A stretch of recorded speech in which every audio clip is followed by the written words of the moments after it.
अस्सलामुअलैकुम to all my friends. कैसे हैं आप सब? ठीक ठाक हैं। आज की वीडियो का टॉपिक जो है MGT 503 का पढ़ लिया हमने, लेसन नंबर 20। और इसमें हमारे पास प्लानिंग एंड डिसीजन एड्स 1। ठीक है, इसी तरह ये आगे 2 वाला पार्ट भी है, तो वो 21 में होगा। ठीक है, यहाँ से हमारे पास ये हैंड्स आउट है इसका।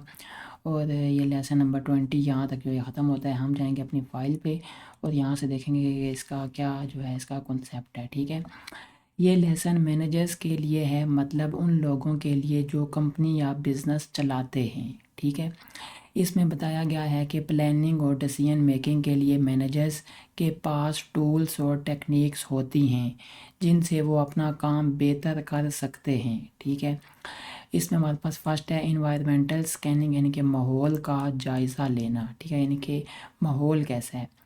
इन्वायरमेंटल स्कैनिंग का मतलब है बहुत सारी इंफॉर्मेशन इकट्ठी करके देखना कि आसपास के माहौल में क्या चेंजेस आ रही हैं। ठीक है, यानी कंपनी के बाहर क्या हो रहा है, कंपेटिटर्स क्या कर रहे हैं, मार्केट कैसी है, टेक्नोलॉजी में क्या नया नया आ रहा है। ठीक है, इस तरह की चीज़ें जो है देखनी होती हैं। इसके मेन टाइप्स कौन कौन से हैं? स्वॉट analysis, competitor intelligence, global scanning. स्वॉट एनालिसिस क्या होता है? ये चेक करता है कि ऑर्गेनाइजेशन के स्ट्रेंथ्स, मजबूतियाँ, वीकनेसेस, कमज़ोरियाँ, अपॉर्चुनिटीज़, मौके और थ्रेट्स, ख़तरे क्या हैं। ठीक है, इसमें ये चीज़ें हमें देखनी होती हैं सारी, यानी कि स्वैट एनालिसिस में। नेक्स्ट क्या है? कंपेटिटर इंटेलिजेंस, यानी कि मतलब ये देखना कि हमारे मुकाबले वाले कंपनीज क्या कर रहे हैं, उनकी स्ट्रेटजी क्या है और वो हम पे कैसे असर करेगी। ठीक है, इसमें हमने ये देखना होता है कंपेटिटर इंटेलिजेंस में। नेक्स्ट आता है थर्ड हमारे पास ग्लोबल स्कैनिंग। ये पूरी दुनिया के ट्रेंड्स और चेंजेस को स्टडी करना होता है जो ऑर्गेनाइजेशन को अफेक्ट कर सकते हैं। ठीक है, तो नेक्स्ट यहाँ से आगे हमारे पास आता है इन्वायरमेंटल स्कैनिंग का मेन काम होता है फोरकास्टिंग के लिए बेस बनाना, यानी फ्यूचर में क्या होने वाला है उसका अंदाज़ा लगाना। ठीक है, नेक्स्ट हमारे पास आगे आगे फोरकास्टिंग, यानी कि आइंदे का अंदाज़ा लगाना, यानी कि आइंदा क्या हो सकता है उस चीज़ का अंदाज़ा लगाना। फोरकास्टिंग का मतलब होता है फ्यूचर में क्या होगा उसका अंदाज़ा लगाना, जैसे सेल्स बढ़ेंगी या कम होगी। ठीक है, मार्केट चेंज होगी या स्टेबल रहेगी, ETC। ठीक है, ये प्लानिंग और डिसीजन मेकिंग दोनों के लिए बहुत ज़रूरी होती है। फॉरकास्टिंग यूज़ होती है किस चीज़ के लिए? प्रोडक्शन प्लानिंग में, बजट बनाने में। ठीक है, मार्केटिंग प्लानिंग में, सेल्स और इन्वेंट्री कंट्रोल में, परचेजिंग और लॉजिस्टिक्स प्लानिंग में। ठीक है, नेक्स्ट हमारे पास फोरकास्टिंग बेहतर बनाने के लिए कुछ टिप्स, यानी कि ये कौन कौन सी जो है टिप्स होती हैं, यानी कि फोरकास्टिंग को जो है हम बेहतर बना सकते हैं। फर्स्ट क्या है? सिंपल मेथड यूज़ करो, नो चेंज के साथ कंपैरिजन करो। ठीक है, सिर्फ एक मेथड पे डिपेंड मत करो। टर्निंग पॉइंट्स, यानी कि ट्रेंड चेंज होने वाले मोमेंट्स गेस मत करो। शॉर्ट टर्म फोरकास्टिंग करो, प्रैक्टिस से फोरकास्टिंग स्किल बेहतर होती है। ठीक है, नेक्स्ट हमारे पास फोरकास्टिंग के मेथड्स, यानी कि तरीके कौन कौन से हैं?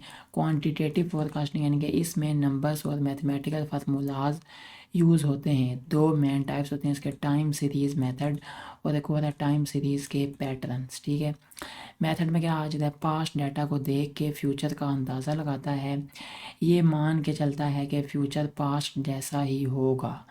यूज़फुल है ट्रेंड देखने के लिए। ठीक है, लेकिन अगर इन्वायरमेंट बदल गया तो रिजल्ट गलत हो सकता है। टाइम सीरीज़ में क्या आता है? ट्रेंड, यानी कि लॉन्ग टर्म ऊपर या नीचे जाने वाली मूवमेंट। सीजनल पैटर्न, यानी कि हर साल एक जैसी रिपीट होने वाली चेंज, जैसे ईद के टाइम ज़्यादा सेल्स। ठीक है, साइक्लिकल पैटर्न, यानी कि लंबे पीरियड में आने वाले चेंजेस, यानी कि एक साल से ज़्यादा का साइकिल। ठीक है, नेक्स्ट आ जाता है एक्सप्लेनेटरी कॉजल मॉडल्स, यानी कि ये चेक करते हैं कि एक चीज़ दूसरी पे कैसे असर करती है। नेक्स्ट आ जाता है रिग्रेशन मॉडल, यानी कि एक वेरिएबल दूसरे वेरिएबल के साथ कैसे रिलेशन रखता है। नेक्स्ट आ जाता है इकोनोमेट्रिक मॉडल, बहुत सारे रिग्रेशन इक्वेशंस का सिस्टम जो इकोनॉमी के रिलेशंस समझता है। नेक्स्ट आ जाता है लीडिंग इंडिकेटर्स, ऐसी चीज़ें जो पहले बदलती हैं और सिग्नल देती हैं कि फ्यूचर में क्या होने वाला है, उसमें कहते हैं लीडिंग इंडिकेटर्स। नेक्स्ट आज हमारे पास टेक्नोलॉजिकल क्वालिटेटिव फोरकास्टिंग, ये लॉन्ग टर्म फ्यूचर ट्रेंड जैसे टेक्नोलॉजी का फ्यूचर प्रिडिक्ट करने के लिए होती है। इसमें नंबर्स यूज़ नहीं होते बल्कि एक्सपर्ट्स के आइडियाज़ और सिनेरियोज़ देखे जाते हैं, ठीक है। मेथड्स क्या हैं इसमें? डेल्फी मेथड, यानी कि एक्सपर्ट से बार बार ओपिनियन लिया जाता है जब तक सब एक फाइनल एस्टीमेट पे एग्री ना हो जाएं। नेक्स्ट है सिनेरियो एनालिसिस, यानी कि डिफरेंट पॉसिबल फ्यूचर्स इमेजिन करके उनके इफ़ेक्ट्स स्टडी करना। नेक्स्ट है जजमेंटल फोरकास्टिंग। ये फोरकास्टिंग ह्यूमन एक्सपीरियंस और जजमेंट पे बेस करती है, यानी मैनेजर या टीम अपनी सोच और एक्सपीरियंस से फ्यूचर प्रेडिक्ट करती है, ठीक है। मेथड क्या है इसमें? हमारे पास jury of executive opinion, company के एग्जीक्यूटिव्स मिल के ग्रुप में डिसीजन करते हैं कि फ्यूचर में क्या हो सकता है। नेक्स्ट आ जाता है सेल्स फोर्स कंपोजिट, यानी कि सेल्स पर्सन और डिस्ट्रीब्यूटर्स अपने एरिया के हिसाब से सेल्स का फोरकास्ट देते हैं, ठीक है। ये मेथड सिंपल और फास्ट है लेकिन ब्याज पर्सनल ओपिनियन का असर आ सकता है, ठीक है। नेक्स्ट यहाँ पे हमारे पास कंपैरिजन है, कुछ मुकाबला, यानी कि टाइप क्वांटिटेटिव टाइम क्या होता है? Short, medium, cost, high accuracy, high for patterns, और अंडरस्टैंडिंग क्या होती है? डिफ़िकल्ट। टेक्नोलॉजिकल में टाइम क्या होता है? Medium long, cost medium, accuracy medium, understanding easy. Judgmental में शॉर्ट लॉन्ग टाइम होता है, कॉस्ट जो है लो होती है, एक्यूरेसी मीडियम, अंडरस्टैंडिंग जो है आसान होती है, ठीक है। नेक्स्ट आ जाता है बेंच मार्किंग। बेंच मार्किंग का मतलब है बेस्ट कंपनी से सीखना, यानी देखना कि वो लोग क्या कर रहे हैं जिससे उनकी परफॉर्मेंस बेस्ट है और उनके मेथड्स को अपनी कंपनी में अप्लाई करना। स्टेप्स क्या क्या हैं इसके? बेंच मार्किंग, टीम बनाओ और डिसाइड करो क्या कंपेयर करना है, अपने और दूसरी कंपनीज़ का डाटा कलेक्ट करो, कंपेयर करो और देखो डिफरेंस कहाँ है। एक्शन प्लान बनाओ और इम्प्रूवमेंट अप्लाई करो। नेक्स्ट आ जाते हैं हमारे पास MCQs. What is environmental scanning? Collecting and studying information to understand changes in environment. SWOT analysis क्या होता है? Finding strength, weakness, opportunities and threats of an organisation. Competitor intelligence क्या है? knowing what competitors are doing and how it affects your business. Global scanning क्या है? studying world level trends and changes that affect the organization. Forecasting क्या है? predicting future conditions and events that can affect the business. Forecasting important क्या है? Because क्यों जो है forecasting important है? क्योंकि it helps in planning, budgeting, marketing and decision making. Which forecasting type uses mathematical models? तो क्वांटिटेटिव फोरकास्टिंग, ठीक है। What does time series method use? Past data to predict future results.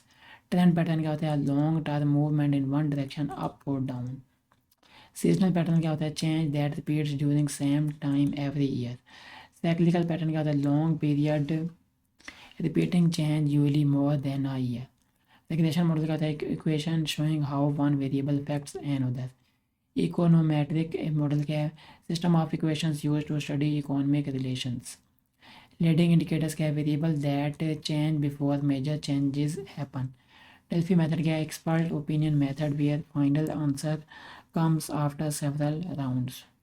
Scenario analysis क्या होता है हमारे पास? Studying different possible future situations. Judgemental forecasting क्या होता है? Forecasting based on personal judgement और opinion. Executive opinion, group of executives giving a combined forecast. Salesforce composite यानी कि forecast from sales people's and distributors estimates. Benchmarking क्या होती है? Comparing your company with the best performers to improve yourself. First step क्या होता है benchmarking का? Making a team and deciding what to compare. Last step क्या होता है? Preparing and applying and action plan. Which forecasting method uses past trends and numbers? तो time series method. कौन से फोरकास्टिंग मेथड में जो है आसान है समझने के लिए? Judgemental forecasting. Which forecasting type focuses on long term technology trends? तो technological forecasting. How can forecasting be improved by using simple methods and not relying on one approach? What is the danger in time series forecasting? Ignoring environmental changes that make past data useless. What type of forecasting uses predictor variable in explanatory causal models? What is the cost level of judgmental forecasting? Low cost. Which forecasting method has a short to medium time horizon and high accuracy? Quantitative forecasting, ठीक है। तो ये हमारे पास जो है lesson number 20 था MGT 503 का। उम्मीद है आपको अच्छा लगा होगा। अगर अच्छा लगा हो तो लाजमी वीडियो को लाइक भी करें, चैनल पर न्यूज़ लाजमी सब्सक्राइब कर दें और कमेंट करके लाजमी बताएं कि वीडियो आपको कैसी लगी है। अस्सलाम वालेकुम रहमतुल्लाहि व बरकातहू।